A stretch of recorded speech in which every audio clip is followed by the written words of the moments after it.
What's up, people? It's Dave, it's Duncan, back for another album review.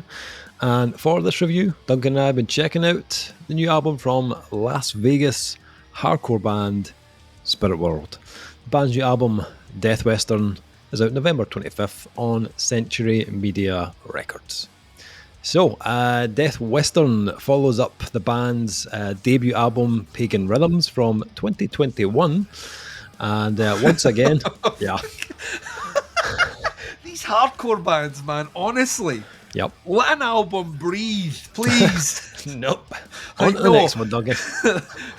Like, we will release the album, we will tour for 6 months, and 6 months only, of which we will only play 10 dates. And we will write a new album, and you'll be fucking thankful that we did it. Yeah. Once again is set and singer and multi-instrumentalist Stu Folsom's apocalyptic horror western vision of the American West, drawing inspiration from Folsom's first literary endeavour, the brutal collection of horror western stories, Godlessness, originally self-published, now set for re-release through LA's Rare Bird Press in late 2022. The album continues Spiritworld's descent into the musical and lyrical depravity with this newest batch of sun-bleached yarns. Godlessness was also partly edited by Stu's friend Riley Gale of Power Trip before his sad passing. When Pagan Rhythms was finally done and I had the final mixes, I needed to bear down and complete the writing for my novel, Godlessness, to go with it. Instead, I brought a new guitar and I found myself locked in my studio, pounding out a bunch of new riffs. This dude's my spirit animal, honestly. That's like me, I'm like that. All I had to do was go and buy a loaf and a pint of milk, and I came back with Grand Theft Auto 5. You know what I mean? And a 6-pack. Yeah. No one's eating this weekend, but I'll be happy. Chibbing prostitutes with a hammer.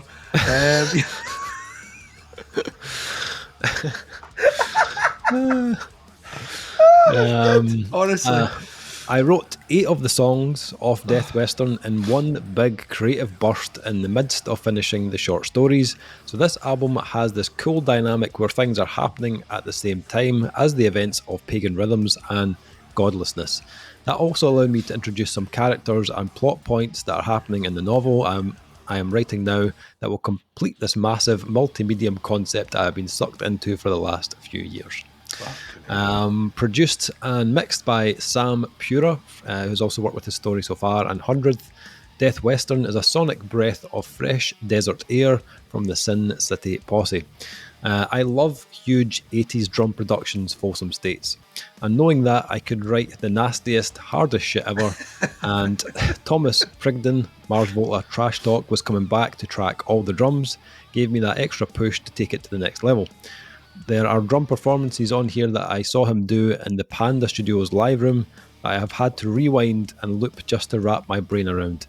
It's pretty special to be in the position to collaborate with world-class players on my songs.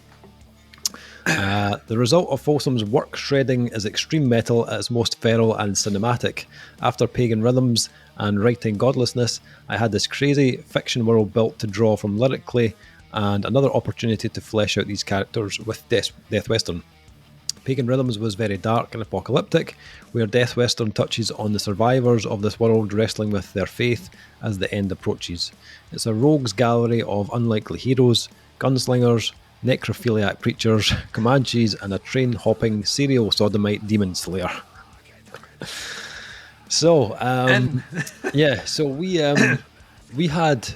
we got Pagan Rhythms in for review last year at Metal Epidemic. I can't remember seeing that come my way. We did not review it. It came in very, very late. It was very close to the release date. And one of the other guys, one of the reviewers, was quite happy to kind of snap up, and it did very well in the scoring department. And although we didn't review it, I did thoroughly enjoy the album, right up my street stylistically. So when this new one came in, I stole it and did not offer it to any other reviewers. No because not a chance, Duncan, because I want to talk about it on this channel. And then I said to you, Dave, I want to lead the review. And you were I want to talk about it, David. Sit down and shut up and listen to me talk album about number Deathwestern. 3, maybe I'll get to lead on it. And I'll tell you right now, no, you won't. So, I'm interested to hear what you thought of this album, though. What did you make of Deathwestern? Right, there's a lot of things going for this before I even hit play. Right, okay. Right, the first thing is, name of the band, Spiritworld. Fucking love the name, right? Yeah. 2, the name Deathwestern kind of reminds me of Best Westerns, which is a hotel chain. And I was like, is this about like a hotel chain that murders people? Because I would fucking that, but then I saw the cover. And I was like, no, it's the Wild Wild West, the Wiki Wild Wild West, Dave. That's the only time Did not I'll mention what. just quote Will Smith. Listen, I did it because I want to be a cowboy, baby. Right, okay. Easy now. I'm a cowboy on a steel horse I ride. All right, okay. And I want it, dead or alive. That if that doesn't get us pulled for copyright violations on YouTube, I don't know what will. So yeah, I literally did not know what to expect from this at all. As the statement always goes from me, I don't read the press. Mm-hmm. I don't look at the pictures. I see the album artwork, obviously, because I'm not a fucking Philistine. Yeah. That goes in the player. But I'd like my journey with you guys, unless I know the band beforehand, is when I hit play and then sound kicks in. And just from looking at the titles of the songs, I kind of knew I was going to have a good time. Because like this isn't just the artwork's real. This isn't like an 80s horror movie where the artwork's really great and then you shove it in and it's shite. Yeah. Doesn't resemble it either. No. Yeah. Like that. This one here, like straight away, it's got the kind of like demonic cowboys and all this weird shit and all the rest. And the first track is called Mojave Bloodlust. And I was like, oh, right, this is great. This is like Mojave Desert. Now where they are in the world, Vegas, that makes sense. Yep. Mojave's right there. We're linking up here. There's symmetry. But I hit play on it, and it's an intro track, essentially. It's kind of building things up. So once again, at the end of track 1, I didn't know what genre we were in. Right, okay. We could go anywhere. So that time I listened to, remember Night Satan? Yes, yeah. Yeah, like Night Satan and the Loops of Evil, or the Loops of Death, or whatever it was called. Loops of Doom. Loops of Doom. Yeah. And like that came in, and I was like, I don't know what this is going to sound like. And I hit play, and I was like, this is not what I thought it was going to sound like, and it's fucking rad. This is exactly the same thing. Deathwestern kicks in, and like, oh my god, like, see if you let me listen to this in January and said this is going to be the year of hardcore, I would have been like, sold. Like, literally, I am so happy with this album. It reminded me of like the best like elements of like balls to the wall kind of 90s hardcore with just all the snarl and rage of like something like a kind of like a mid 2000s hardcore band like Throwdown, like flung in there with more than just a little sprinkle of Slayer over the top. I was wondering how long that would take for them to come up. Slayer! You know what I mean? It's like all the way right through here, right? Like like the riffs, it just fits it. Like every now and again, it just fits into that Slayer. Dun-dun. I was like, fucking yes, like that. Like all the way through. This album has fucking riffs for months. Just like every song is just fucking great. Like just like the riffs are perfect, and there's no frills, there's no bullshit. Yes, they come back to themes of the kind of Western stylings, like Mojave Bloodlust being a good example of that. But they'll swing back into it as we work our way through it, you know, just giving us a little sous-son, a little something over the top of kind of thematically bouncing back, whether that's, you know, sample clips of what sounds like post-apocalyptic preachers preaching the end of the world, kind of weird, kind of almost ethereal loops and stuff. But they don't overuse them, which is the best approach. This band are they're two samples away from kind of encroaching on Rob Zombie territory, and I'm kind of glad they don't do it. Like, it's used very, very, very sparingly, maybe about 3 times on the album overall, and that's enough thematically to flow things through. If every single song had one of these, or every second song had one of these, it would be a fucking gimmick, and I can't be bothered with gimmick bands. They don't do that here. Like, you remove the story, you remove the styling, you remove the novel the guys should have been written by now, but I bought a guitar.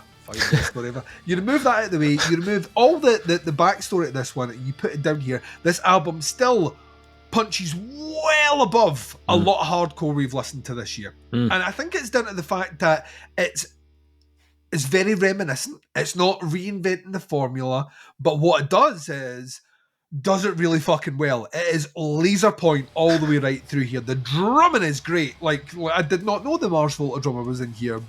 Explains why it's so fucking tight.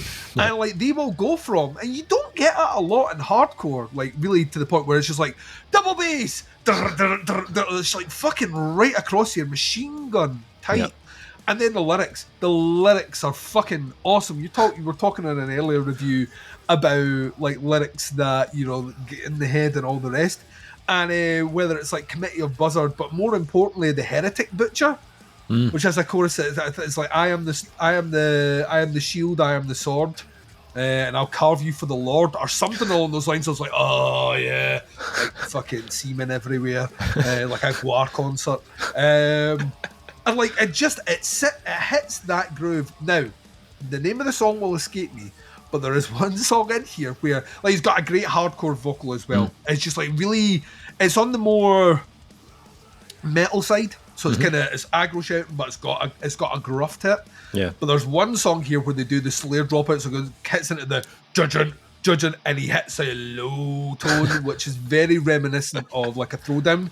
Yeah. And when it's just a growl like that, and I was like, oh yeah, like that. And that way where bands will do that, and then the guitar will keep playing, and you're like, oh, I wish they'd done the vocals again. And they did that again, and I was like, fucking twinsies, man. Hashtag twinning. Me and Spiritworld right now. It's honestly such a good album. It is like packed with headbangers. Like there's not one song on here that isn't a headbanger. Like all the way right through it. And it never loses that spirit. And it's got darkness to it as well. There's like you get the themes. Once again, if I didn't know the dude was writing a story about some fucking desert wasteland and all the rest, you get that through the vibe and the tone. It's all the way through. It hangs over. It's like a blanket being put over your shoulders while you're listening to the music, and it works really, really, really well. And yeah, like I know there's going to be people out there that are going to listen to this and say, I've heard this done before. Maybe you have. But when was the last time you heard it? Well, it's not in 2022. There aren't bands really doing this in 2022 to this level where they are capturing that sound and that vibe, but also adding that Slayer element and that thrash element that some hardcore bands in the 90s had. Because there was that weird crossover between the thrash, punk, and hardcore that existed only in the 90s. No decade after, right? Like, only existed in the 90s. And Spiritworld are like the fucking reincarnated fucking possum. I don't know, I'm thinking desert rat, like fucking eagle, vulture, but buzzard, but Committee of Buzzards. It's the reincarnated buzzard of 90s fucking thrash hardcore. And it's so good. Like, it's one of those things where you forget. It's another band that I've listened to in the last week that you've given me that right off the back of this, I started trolling through, like going back through, listening to shit that I haven't listened to in a fucking age, and just recapturing like this side of me that was a bit more rebellious when I was a bit younger, and all the rest. I think it's so well done.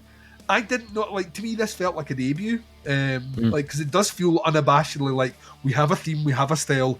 Here, like, unfettered, untouched by studios. This is what we're doing. So I'm like super curious for the previous one, because if it's in a similar vein to this, now I've just found two hardcore albums that have come out in the last year that I'm going to fucking love. I think this is, I think this is brilliant. I really, really, really do. The counter to what a lot of people will say about hearing the stuff before is the opportunity to become stale or cliche is very easy. The ability to sound honest, true, and determined, which feels like lyrics from a hardcore song. Insert lyrics of a hardcore. Hatebreed, you can have that. Like the ability to capture that and put it into an album and own that sound is not as easy. And Spiritworld own their fucking sound from start to finish. They never let up.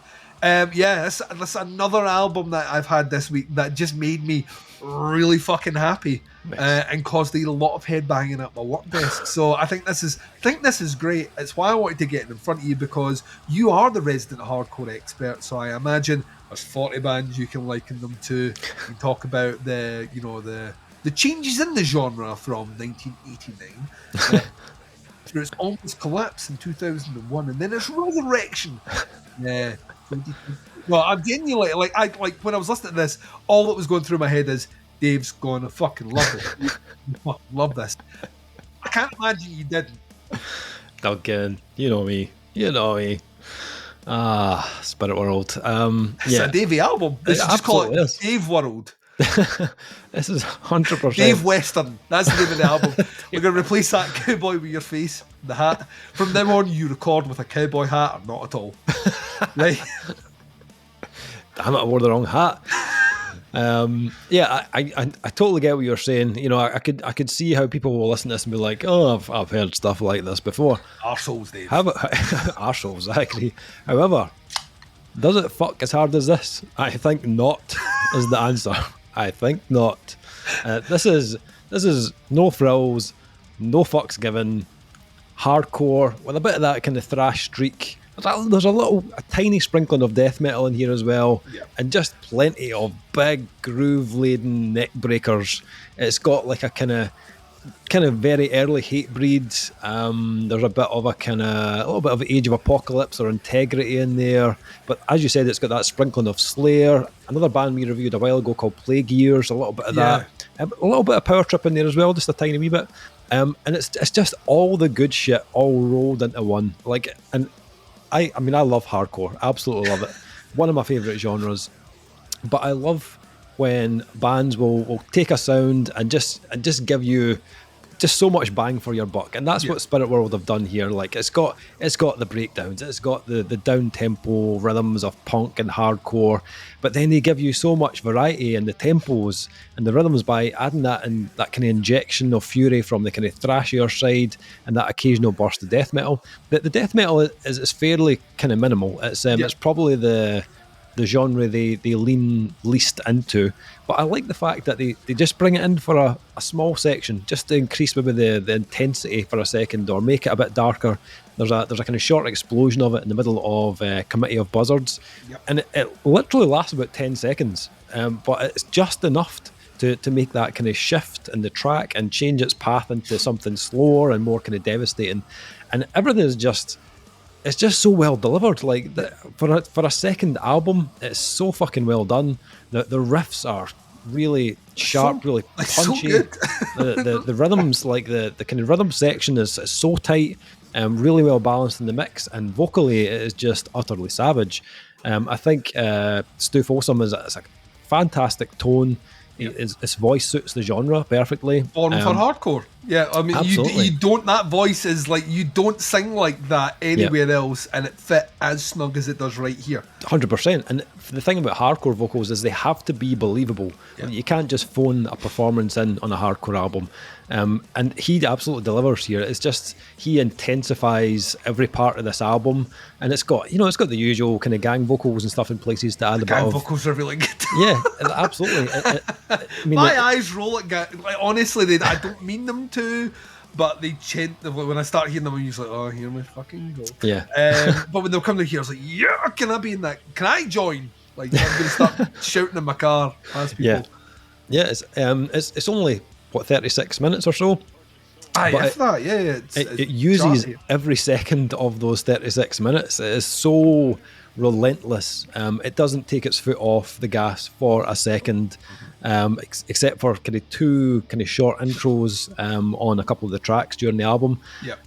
So like my first kind of listen to this, when it finished, I kind of felt like I'd just been kind of hit by a tornado. Like, it's just, the band just kind of rips right through the album. There's no real break or kind of let up at all, even with the kind of two kind of acousticy, kind of laid back intros, which to be honest, they're all about 40 seconds long. It doesn't feel like you get a chance to catch your breath at all.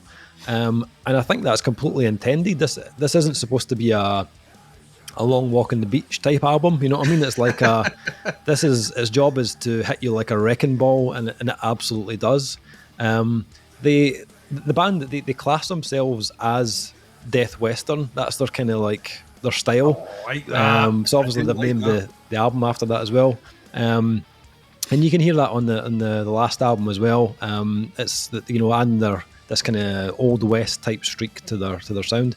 I'd say that they've not used it quite as much on this album as they did the last one, apart from the intro and a couple of samples. But I probably felt there was more of a presence of that in the last album, which I liked, because it does kind of set them apart. I didn't get that quite as much in this release, but musically and stylistically, it's not massively changed from the last album. Like if you listen to this, then I 100% guarantee you're going to love the last one as well. Nice. So there's no real like surprises with this one, which is, if you're looking for another album like Pagan Rhythms, you're going to love it. So yeah, I wouldn't say there's like a massive amount of growth from the last album, but it's literally only been a year since that album came There's out. no filler on this album. I can't stress that there's not one song here where I was like that. All right. It's not like none of these tracks are skippable. Those intros that you were talking about, those acoustic parts or whatever, totally fit, and they're not there long. No, they're not. No. Even though there's not like a huge kind of amount of growth, I wasn't really bothered by that, because the quality of this album is just as good as the last one. I'd say it's actually tighter sounding than Pagan Rhythms, and I think it actually goes harder than Pagan Rhythms. It's maybe Pagan Rhythms is quite a dark sounding album, and this has that darkness, but there's also kind of moments of light on this as well, especially in some of the kind of the lead work. This is it still sounds like if Slayer made a hardcore album, if you know what I mean. But like that's like sold. Yeah, if you think about it, Slayer didn't really massively change in between albums either. No. Except their new metal phase, obviously, but they pretty much. It does what it says in the tin. I think the production is better on Deathwestern. I think it's a bit cleaner. Has a bit more bite to it overall. I think the guitar sounds slightly bigger, a bit thicker. Same with the drums, which the drumming is fantastic. Like I'm really glad they brought him in to add drums to the album, because he's such a good drummer. And I think this one has got just a slightly bit more polish to it. I think if you're looking for an absolute rager of an album that will get your blood pumping and your neck muscles hurting, then this is definitely an album to check out. It's so good. Like it, as you said, there's not one track on this that you'll skip. Not one. So good. Okay, so scores. What you scoring Deathwestern, Duncan? I mean, this is almost unheard of for hardcore albums from me this year, but it's a 4.5. I think this is like so fucking close. Yeah. So close to being like a 5-star album for me. And I don't know what I would change on it, like at all to elevate it to that. But if this is like, 2 years, 2 albums in? Yeah. Like, what's this guy going to sound like in 5 years' time? Honestly, you got to keep that 0.5 there for the inevitable next album, which will probably come when he's supposed to deliver his book. And it's like he's basically said this is his procrastination album. Yeah, and it's fucking amazing. Yeah. So imagine what this guy's going to do when he purely has nothing but I need to write this new album. Yeah, it's fucking great. Like once again, had I heard this at the start of the year, followed by the statement 2022 will be the year of hardcore, I would have believed you, Dave. But this is coming towards the end, and there's been a lot of months in between. So there you go. Yeah, it's fucking great. 4.5, Dave. Yeah, I will 100% agree with that. It's a 4.5. Yep, 4.5 from me. It's got the moshability factor. It's got the big riffs, the savage vocals, hard hitting production. Hugely enjoyable album. Yep. 4.5 from me. So this one drops on the 25th of November on Century Media. I'll put some links below to the band's Facebook, to Bandcamp, all that sort of stuff. Check out the album, check out the singles. Let us know what you think in the comments below. That is the review. Thank you for checking it out.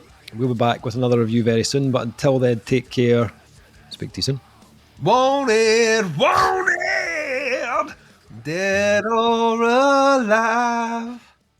Beautiful.